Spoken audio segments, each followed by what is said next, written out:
Hey, good morning. Welcome inside Mr. Small's Theater. This is Gike's Got Game, broadcasting on the River's Edge. I'm your host, Matt Geica. Tyler Zelenko is alongside, producing for the entire hour. It is the Gike's Got Game Hour, which comes to you every Friday from 10 to 11 a.m. And if you're unfamiliar with the show at all, if you're just watching for the first time on our website or on Facebook Live, or just listening for the first time on our live stream at riversedgepgh.com, yes, I do talk sports. I work in sports media, so that seems natural, of course. That's something I'm well-versed in. But I also like to weave these larger narratives into real life and real-world issues. And at times it connects. At times I might get a little far afield. But at any rate, my heart's in the right place, and I like to expand upon the usual paradigm of sports talk radio. You can find me on social media if you have any arguments. You can find me on Facebook Live right now, as I was mentioning. And my page is Matt Geica Media, MattGajTKA. I'm broadcasting there right now. I see a couple of you have already tuned in here today. I'm also on Twitter at Matt Geica. So there you have it. That's a place for some instant feedback. And, well, it's more efficient than running on down here to Millvale and knocking on the door because, number one, we're not going to answer the door while we're on the air. And number two, we can exchange a quick, repartee, if you will, from the comfort of your own home or from the comfort of your own device, wherever you may be on this Friday morning. It's a rainy Friday morning. Yes, summer did officially arrive yesterday, but we've taken the temperature down a notch. That's okay. A little bit of relief for all of us, especially some of us here, and my wife knows what I'm talking about, who don't have central air in their house. So you forget how quickly the summer atmosphere can find its way indoors. So I try to spend as much time outdoors as I can at this time of the year, hence a lot of golf, a lot of outdoor running. Heck, just bringing the laptop outside to do some work on the front porch. That's the luxury I do have in working from home. I'm a co-owner at PittsburghHockeyNow.com. We'll be covering the NHL draft this weekend, and we'll be talking about the NHL draft and the Penguins' place in it. No first-round picks, but this weekend in Dallas could still be active for Jim Rutherford, the Penguins GM, and his hockey operations staff. So I'll get to that. Also, I wrote something for PiratesProspects.com, where I am a contributor and columnist. I attended something called the Sabre Conference, which is going on all this weekend at the Grand Wyndham Hotel in downtown Pittsburgh, right at the heart of the Golden Triangle. You could call it a baseball nerd conference, or you could call it a baseball lovers get together. And there are so many ways to love this sport, to love any sport, really, or to love anything. And I'm about to tell you that love is love, no matter whether you like baseball for one aspect or another. Why can't we all just get together and realize that we are all showing our affections for the same thing? So I'll discuss that in the opening segment here on Gike's Got Game. Also, though, what's the opposite of love? Is it hate? Is it contempt? I would argue that Phil Mickelson showed a little bit of both for the sport that's made him rich and famous on the course at the U.S. Open last week. I know some of you laughed off what he did as just harmless antics. I thought it was something a little bit different, and I thought it showed an ugly side of Phil that obviously we can forgive at this stage of his career as one of the all-time legends and a guy who doesn't typically screw up in such a fashion, but also something that we shouldn't just brush under the carpet. So again, this is Gike's Got Game, and I'll be with you for the next hour or so leading up to the 11 o'clock hour. Also, Alan Saunders, a good friend of mine and frequent guest, will be joining me over the phone today, coming to you from the east side of Pittsburgh, and he'll be joining in about 10 or 15 minutes after our first segment is done. So like I was saying, I went to what's called Sabre 48, and Sabre is spelled S-A-B-R, and it stands for the Society of American Baseball Research. And you may say, well, what research is there to be done in a sport if you're not familiar with the way that baseball is? And I would tell you there's plenty of research to be done, as I saw all these like science fair-esque projects being paraded about the hallways at the Grand Wyndham yesterday as I made a stop for Pirates Prospects. I wanted to write a first-person account. And I also wanted to sample the smorgasbord, if you will, and see what these presenters were talking about. Is it a little nebbish? Is it a little bookish? Is it a little pedantic at times? Yes, Sabre can be. But Saber's about exploring the details of baseball, and I can appreciate that. I'm a detail guy. As much as I like to talk big picture on this show and write about big picture for my other duties, I also love digging into the details. I think you have to have a perspective on both to understand a situation. And as University of Illinois physicist Alan Nathan said yesterday, and yes, there was a physicist presenting on the effects of humidity on fly balls and on home runs. I'll get to that in a moment. But as Alan Nathan said to open up his presentation yesterday afternoon, our goal is not to revolutionize the sport. Our goal is to understand the sport. And that's where I come from. And that's where I find a bit of conflict, or a lot of conflict, with those of you out there. Gene Collier of the Post-Gazette was one of them last week. I just use him as an avatar for this argument that analytics or data or details, information about baseball has taken some of the fun out of baseball. For me, I don't see how that's possible because of defensive shifting. You might see 3 infielders on one side of the infield as opposed to 2 on each side, as we used to see in the traditions of the game. You might see hitters trying to hit more fly balls and maybe a little bit more strikeouts because of pitchers trying to pitch to the batter's weaknesses and trying to take advantage of hitters looking to go upstairs and send baseballs deep into the night at various major league stadiums. That's all part of the game, though. That's all part of just living in modernity, right? That's what we deal with here. And perhaps it's a revolt against advances, against progress in this way. Not all progress is positive. I agree with that. But if you're trying to make a claim that additional information in baseball is ruining the game, I would say just forget about all of it and just enjoy the game as you once did. Just watch it for the athleticism, for the spectacle, for the competition. It's all still there. It's just in slightly different frameworks. And the sport itself, Grant Brisbee of SB Nation wrote a wonderful piece yesterday, or maybe 2 days ago, but it was earlier this week. And Grant usually takes a whimsical angle on baseball, but in this case, I thought he was very astute in his analysis that the sport itself, despite strikeouts being up by a few percent, despite home runs being up, despite fewer balls being in play, despite the games themselves taking longer than they used to, if you just look at the pitches, you just look at the balls put in play, you look at the plays made, baseball looks essentially the same as it's always looked throughout its history, and especially over the past 20 or 30 years as athletes have gotten better and more explosive and we're seeing more athletic plays being made. It's not like it was in the 50s and 60s necessarily. If you look back and watch old clips, you say, boy, these guys look pretty slow, or these pitches don't look so nasty. But I would argue, in fact, that the game is even more entertaining because the players are more skilled. They have more information on how to get the most out of their abilities. And so if you want to just look at the game from an aesthetic point of view, it's still all right there. And if you just want to look at the game from a historical point of view, as I learned at Sabre yesterday, you can do that. And even amidst all the nerds and physicists and statisticians, and I heard from a couple of stats professors from Canisius College that, quite frankly, were talking over my head. I'm a numbers guy, but they were a little bit higher than where I'm used to going in terms of complexity. But if you even go to a convention, a conference like that, where you'd expect it to be all about numbers, or at least I did, because, of course, Sabre is where the word sabermetrics comes from, if you didn't know that. That was coined in the 80s and 90s, and now it's just part of our lexicon as sports fans, and it's even bled over into other sports, not just baseball.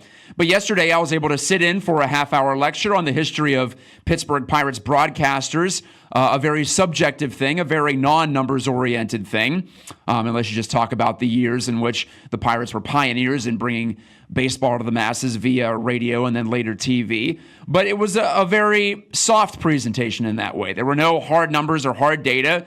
It was all about emotions and feeling in your gut and the feeling that baseball gives you when you watch it and when you experience it through the eyes and the ears and the mouth of team broadcasters, whether it be Rosie Rosewell back in the day or Bob Prince or Lanny Fratteri or Greg Brown or Joe Block.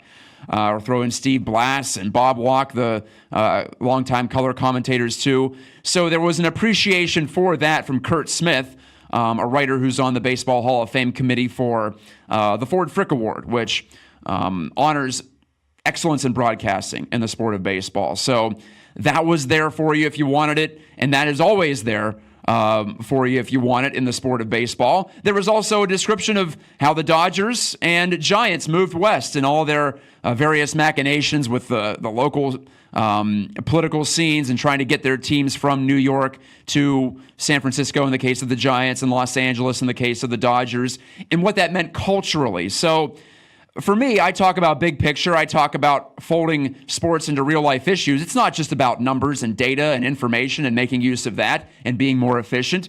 It's also about what impacts do sports have on our culture. And in the case of the Dodgers and Giants moving west, it was about making these cities feel like they were big league, about giving them additional self-esteem. It's also about fighting the local politicians and the local governments and figuring out a way to get their stadiums built with the help of the public. And we still debate that to this day. How appropriate is that? I'm not sure if there's a right answer, but it's been going on for a long time, as the history of baseball will tell us, with baseball moving west in the major league context. And it's about culture. It's about aesthetics.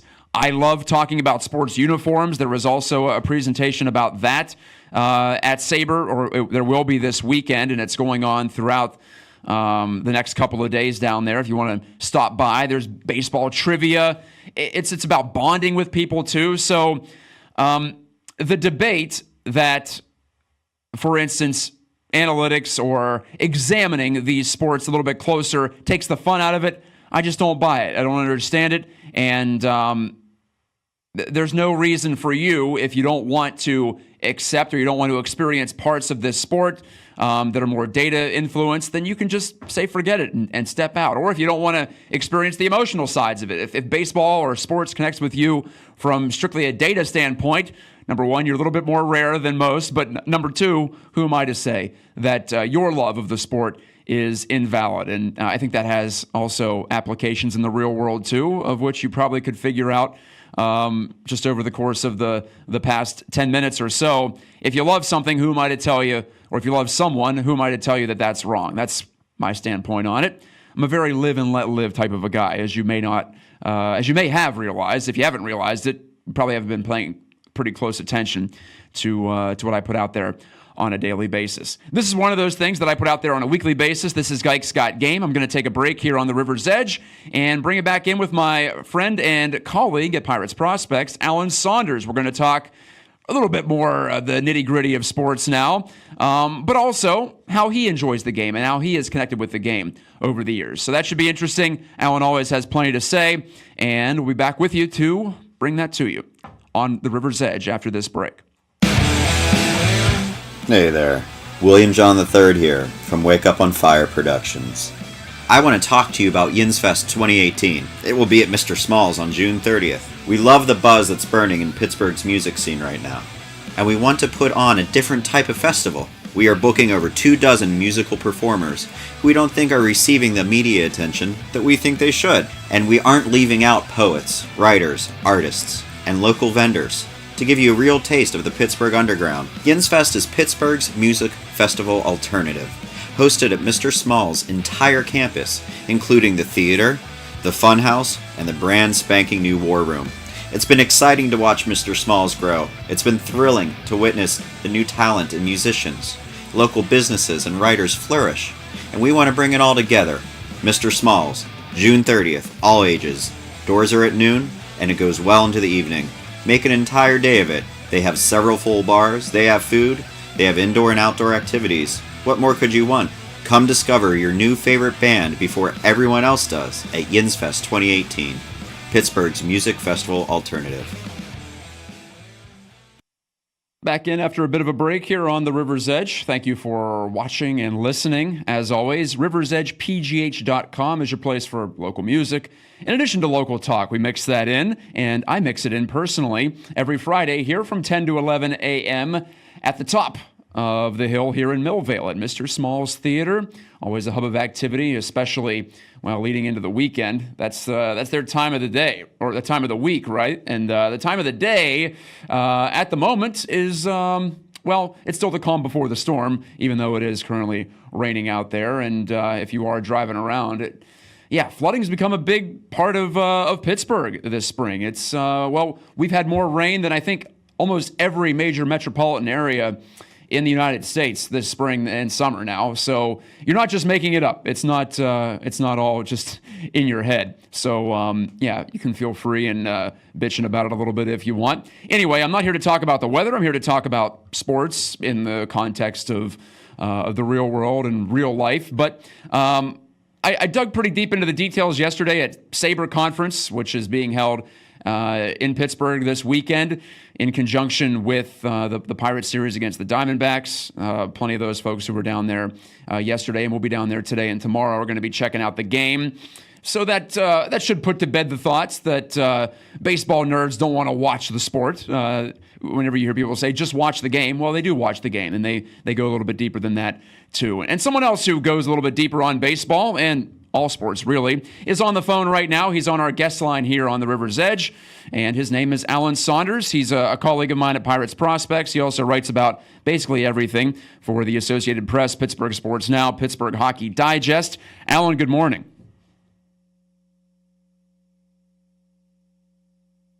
See if we can get Alan on the line here, working maybe through some technical issues. But as I was saying before the break, there doesn't have to be this dichotomy between the people who love digging into the numbers and looking for reasons why, and the people who just want to watch the sport to be entertained. There's no reason that we all can't get along. I was pretty inspired, in fact, by how folks were getting along on in the Grand Ballroom at the Grand Wyndham yesterday, where you saw baseball fans, sports fans, really, of all shapes and sizes when it comes to their preferences, just coming together and all just wanting to learn something, all open to something new, open to different perspectives on how this game and how sports in general are observed. So, do we have Alan yet? Okay. Well, we'll just move on and see if we can get Alan in a little bit here on the River's Edge. I apologize for the technical issues. We've gotten some fancy new equipment here in the studio. Sometimes it doesn't quite behave as we would like it to. But anyway, what I wanted to talk about in the context of Pittsburgh sports, if I can narrow it down and whittle it down a little bit more, is the NHL draft is this weekend in Dallas. And Dan Kingerski, my co-owner at Pittsburgh Hockey Now, is in fact en route. I never really know how to say that. I'm not a big French speaker, but he's on his way, we'll put it that way, to Dallas to cover it for us. And the NHL draft has become a hub of trade activity just as much as it is about the young players who are being absorbed into the league, or at least being put under club control via this very contrived draft system that we have. A discussion for another day. But isn't that interesting that the draft is where most trades go down? I think it's at least close to the actual trade deadline and the lead up to it in the regular season concerning how many trades are made, the raw numbers of it, and how many players are moved. Maybe it's because the salary cap has restricted how many teams can make moves during the season.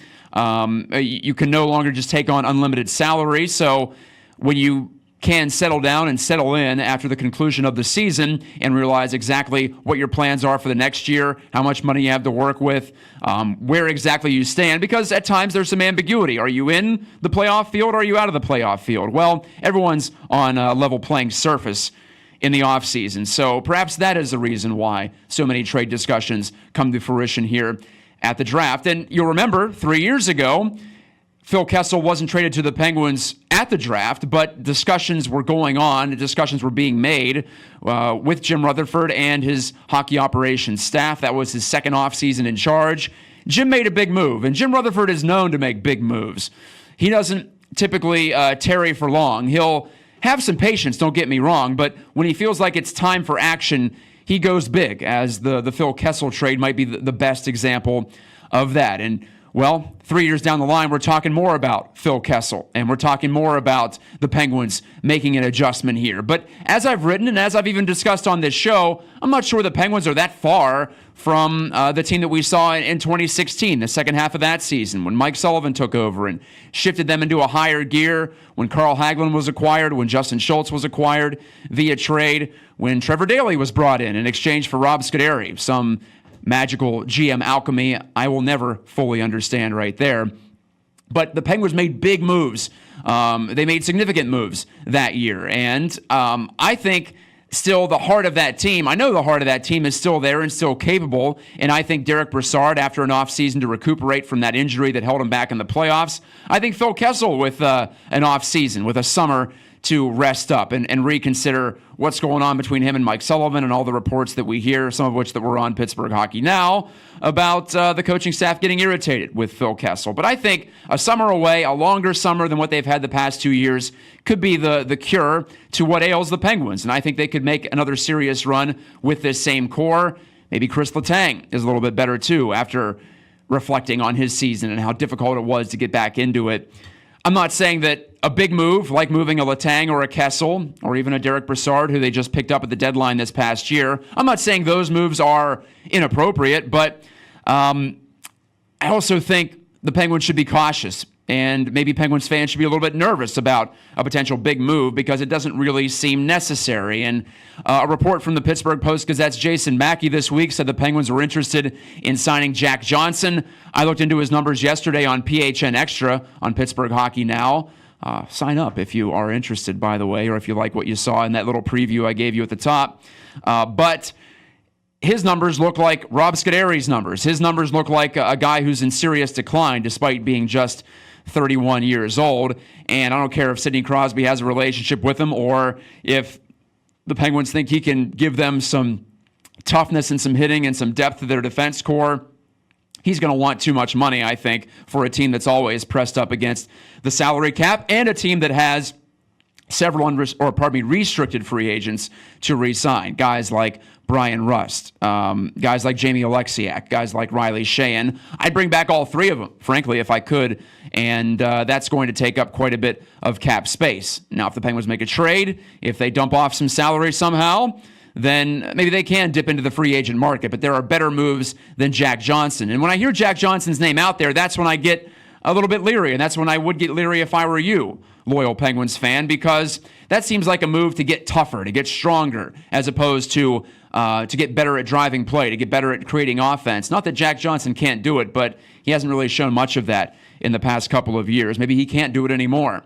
It reminds me, the thought of Johnson coming in, of the moves to sign Steve Downey. You remember him from the first offseason for Jim Rutherford as Penguins GM 4 years ago. Downey was brought in to help make the Penguins stiffer and tougher and all those hockey words, but it didn't really pan out because he was out of control, and the Penguins couldn't keep him under control enough to make him productive. Ryan Reeves last year, you could tell right from the start, Mike Sullivan didn't buy into what he could bring, playing him 5-6 minutes a night.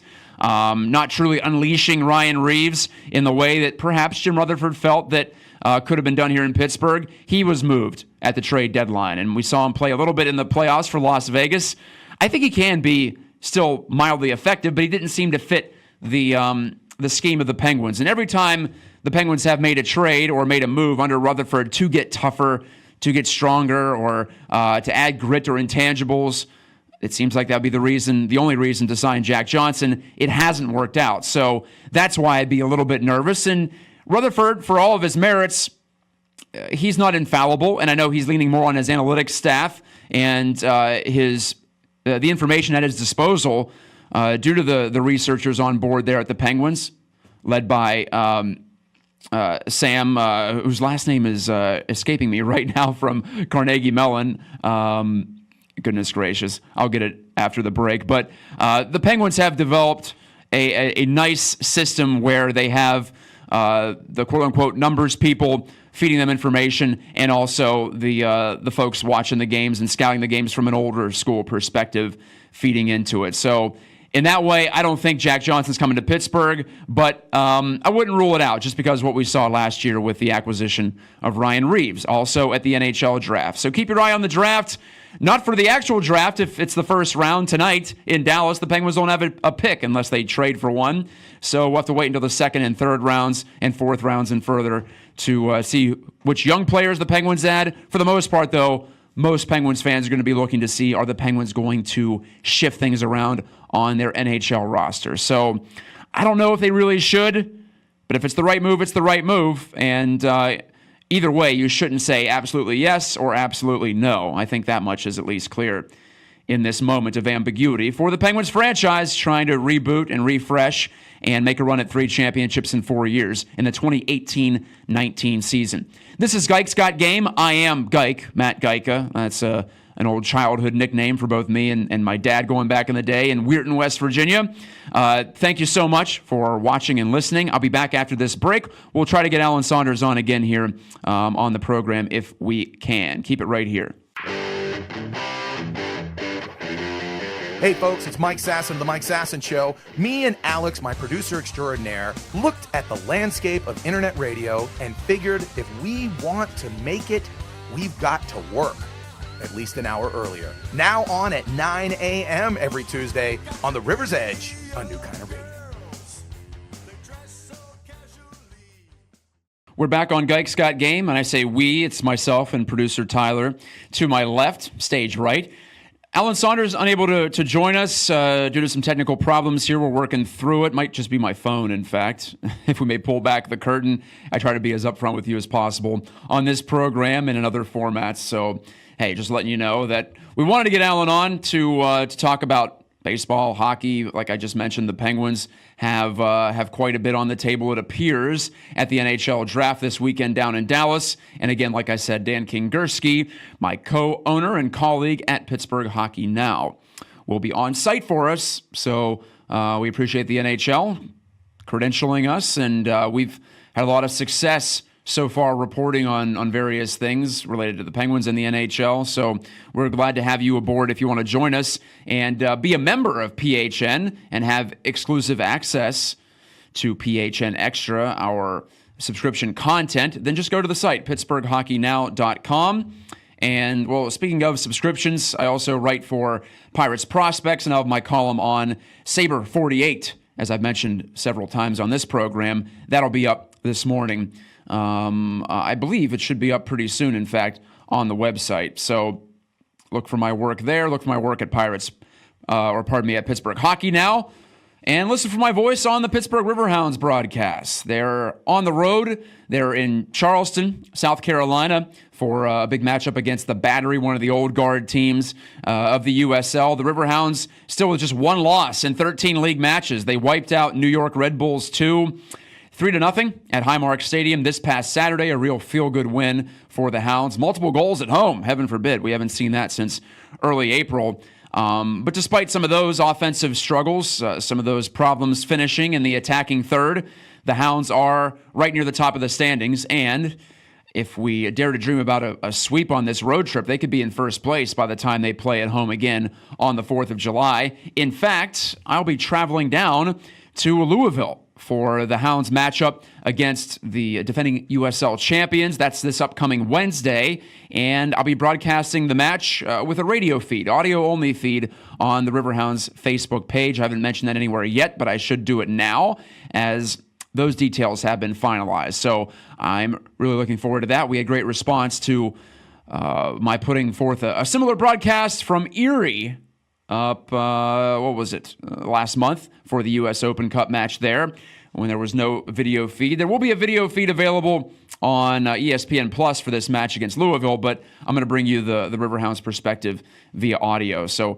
that'll be good. That'll be fun. A nice little trip down to Kentucky to see the Hounds against Lou City, as they call them. Louisville, the home of the defending league champs. They play on a baseball surface, baseball pitch, if you want to call it that. So that'll be a first for me, watching a soccer match in a baseball stadium. Anyway, on to further debates here. And this really was a debate last weekend. And I'm changing gears here, and I try not to take sports too seriously. I find that I increasingly look at it, number one, as entertainment above all else these days. Maybe I'm getting older. Maybe it's just being in the sports media and realizing this isn't life and death stuff. Maybe it's having a family now and being a little more distracted and not being able to devote as much time and energy to sports as I used to.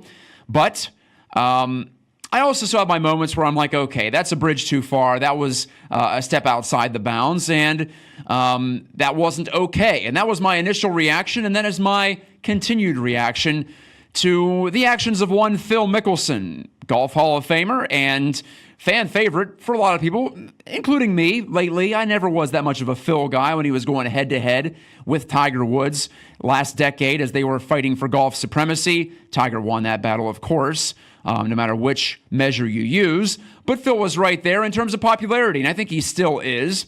You saw the buzz around the U.S. Open last week with the old guard and Phil and Tiger still in it, even though they didn't really contend at all. Tiger missed the cut by a stroke, and Phil didn't do much after just barely making it. I believe it was on the number, in fact, and getting to the weekend. But on Saturday last week, yes, were the greens perhaps unfair at Shinnecock Hills on Long Island? Yes. Did the USGA perhaps let the course get away from them that afternoon? I'm not going to debate that at all. And if you're not familiar with this whole controversy, you can search it at the moment. But I'm not going to get into all of it. But suffice it to say, the USGA, the United States Golf Association, runs the U.S. Open, and that's the only tournament the USGA runs. It's the sports governing body here in America, and that's the only tournament that the big-time pros play that the USGA runs. And the USGA is always trying to make the courses tougher and stronger, and protect par is their mantra. And I agree with that. It gives the U.S. Open a different type of identity. These guys aren't shooting way under par. They're not firing at flags and making birdies and eagles like crazy at U.S. Opens, typically.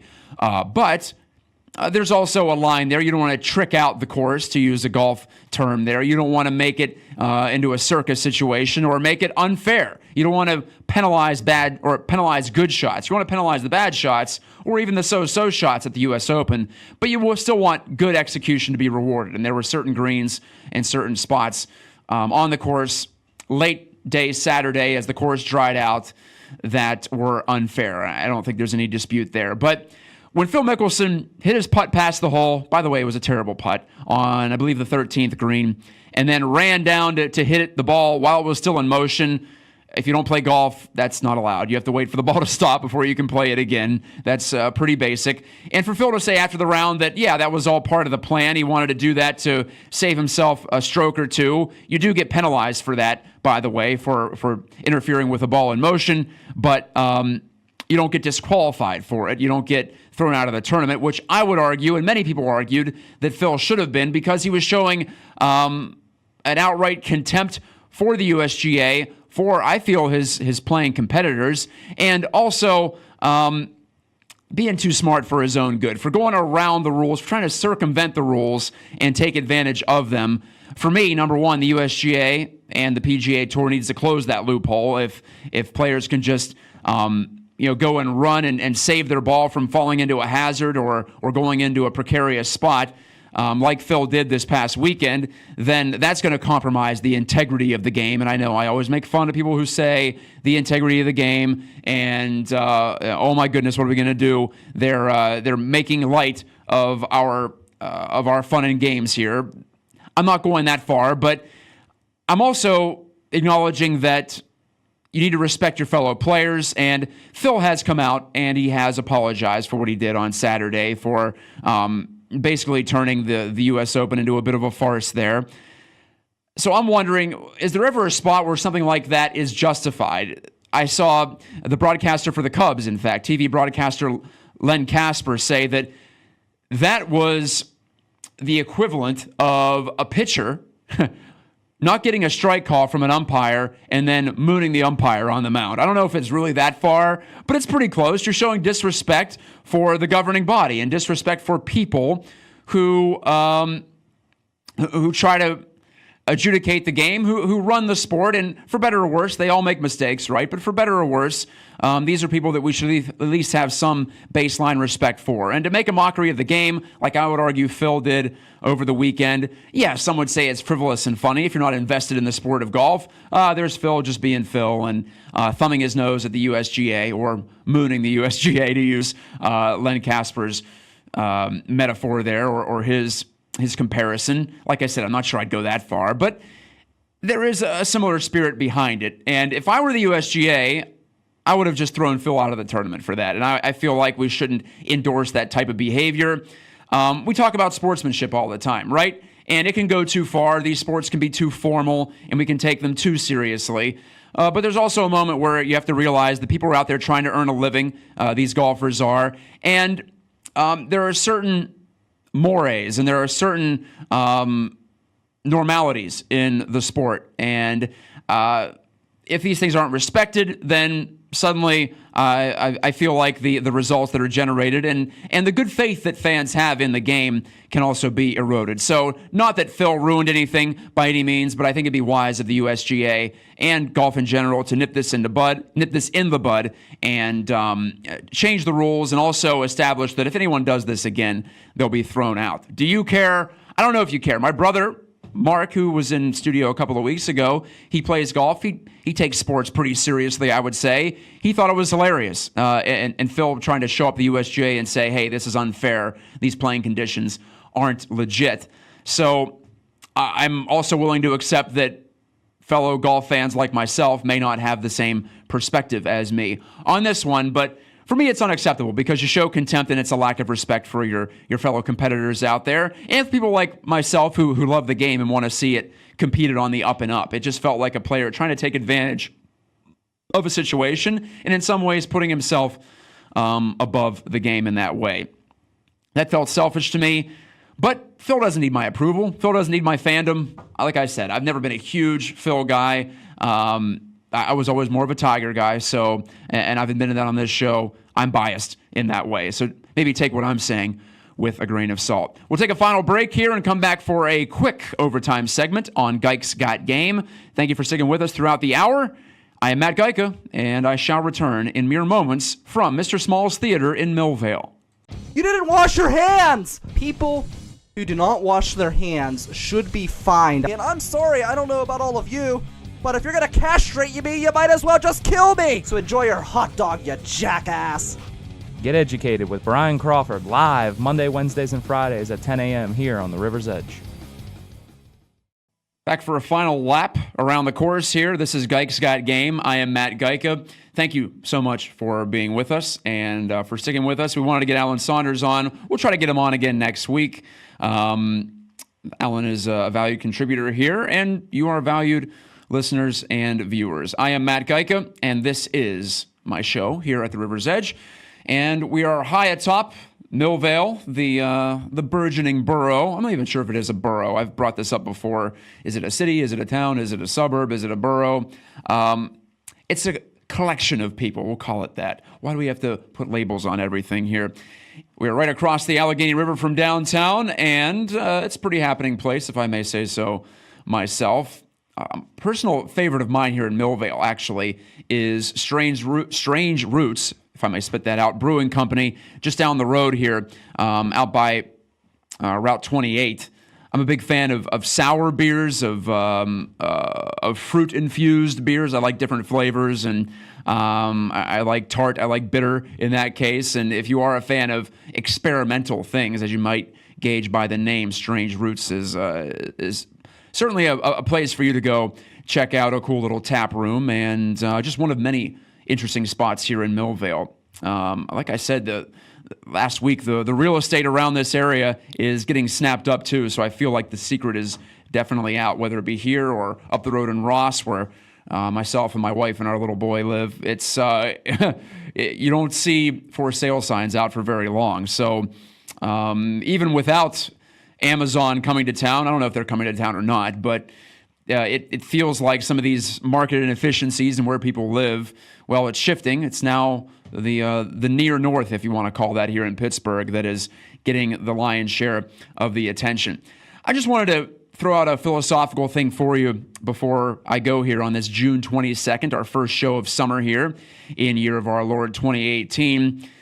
Maybe it's just the times that we live in with so much controversy and vitriol in the political sphere. Maybe I'm just getting older, and like I said, I have a little one at home, but like I was talking about in the previous segment regarding Phil Mickelson and the whole U.S. Open flap, I find myself taking sports less seriously overall, and that can be an existential problem for someone like me. I wouldn't call it an existential crisis, but I've made my career in sports media, and I've always known in my heart of hearts this is just entertainment. It doesn't mean everything. But when you make your living in it like I do, or say you're an athlete or a coach or a front office person, someone who works in marketing or whatever, and I've worked for teams, I've worked on the outside too, on the media side of it. I've had thoughts of leaving it all behind, though, because it's been a difficult spring and early summer. I've moved on from my old place of employment, DK Pittsburgh Sports. A lot of disillusionment there from January, wondering, is this all worth it? Have I wasted my time in this business? Is it all frivolous? And should I get serious as I approach my mid-30s here? I'm 33 years old. So is it time to graduate? I've had those thoughts, certainly. And we can talk about this on a future show, but I just want to lay that out there and see how you felt about it.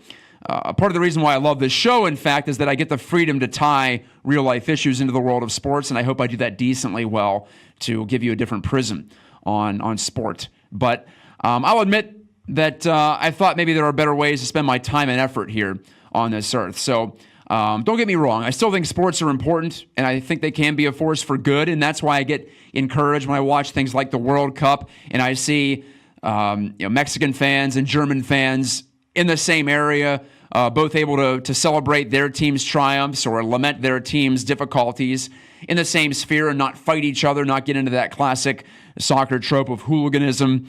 When we can all understand that our love for these games can bring us closer together and it can give us all these commonalities that we didn't know we had, maybe you could argue sports is even more important than ever because of the factions that are developed, the factions in our own nation, left versus right, red versus blue. I'm more a lefty. I'm more on the blue side of it, but I have so many friends and colleagues who are on the other side of these debates, and I'm very grateful for sports because it allows us to bridge those gaps at times and not be at each other's throats so much. And I'm not sure if the discourse is going to change. I'm not sure if the internet has allowed us to become more coarse and more uncaring, less empathetic. I don't know what the reasons are for all that, but I also know that we do need distractions, and sports can be more than a distraction, though. So maybe that's my greater point here as I talk it through. It's not just a distraction. It's not just entertainment.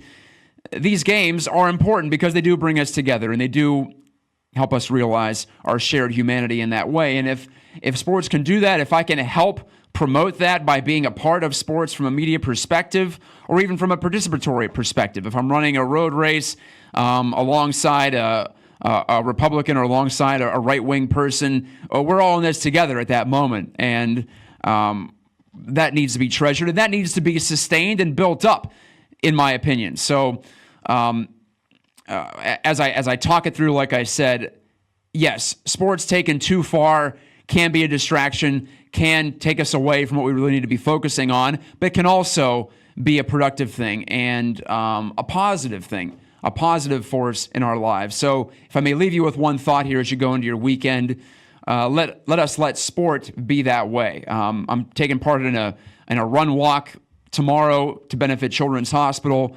Those are the types of things we need to continue to perpetuate and get people off their butts and participating in life. And that's also a way in which sports can help. So going philosophical here for overtime here on Geiks Got Game, but I hope you can take something away from this show beyond just what the Penguins should or shouldn't do, or beyond whether Phil Mickelson should have putted a moving ball. These are all at times pedantic, detailed arguments we can have, but let's not let it take away from the greater mission of sport, at least the way that I see it, and maybe you see it the same way too.